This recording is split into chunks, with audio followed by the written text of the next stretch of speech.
বাহ, ভালোই আছো। হ্যাঁ, দু বোনে মিলে বাদাম খেয়ে যাচ্ছ। কি করবো, কেন, কি হয়েছে? এই যে বয়স্ক মানুষটা যে ঠান্ডা বসে বাঁধাকপি কাটছে, সেগুলো কাটতে পারছো না? তুমি তো জানো আমার জ্বর হয়েছে, বলো না তো আমি কাটতাম। আর একজন তো দাঁত বের করছে, ও তো নিজে মাছ কাটতে পারতো। আমি বাজারে যাবো না এখনই। ও বাদাম চিবিয়ে খেতে পারছিস, আর একটু ছাড়িয়ে দিতে কেটে দিতে পারছিস না?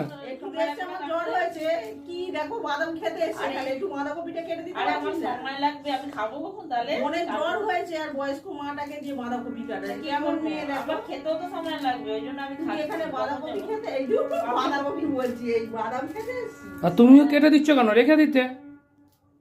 রেখে দিলে সে নষ্ট হয়ে যাবে। যাকে নষ্ট হয়ে বলছো যেত। বুঝতেই পারছে না কাকে বলছো, কি বলছে তোমাকে? মাকে বলছি, হ্যাঁ, তুমি বাঁধাকপি কাটছো কেন? রেখে দাও। আর রেখে দেবো কেন? রেখে দিলে বাঁধাকপিটা নষ্ট হয়ে যাবে না?